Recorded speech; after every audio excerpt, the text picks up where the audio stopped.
My top paper investments last 2025. G-Funds sa G-Invest ng GCash. At Tram Managed Funds to, naglagay ako sa Global Fund. Tingnan nyo, 28% yung increase niya for 1 year. From 20K at the beginning of the year to 26K now. Go type. High yield savings account nung 2025, 4% pa yung interest rate nila. There was a time na nag 5% pa nga ata yun for 2 months, then naging 3.5% na.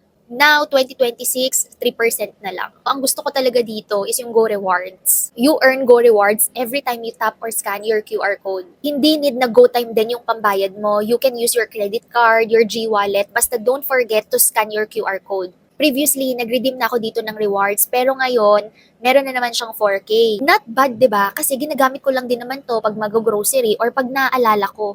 Maribank.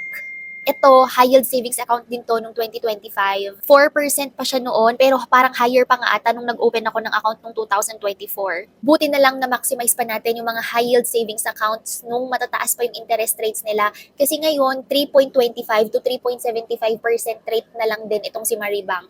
If you still want to open a Maribank account, you can use my code to get 150 pesos. Mutual funds and UITF. Nag-open ako sa bank thoughtlessly kasi ang dali lang niya through mobile banking. Nag-gain naman siya from 50K to 58K. I have another one, mutual funds, from 450K to 521K. Almost 16% growth din siya. 50% global funds and 50% local funds ang composition nito. Last, VUL with payout. Last year, nag-try din ako ng single pay VUL with quarterly payout. 12 to 14K yung payout niya every quarter. So, nakaapat ako, that's 50,000 din. Plus, yung fund ko from 1 million to 1 now.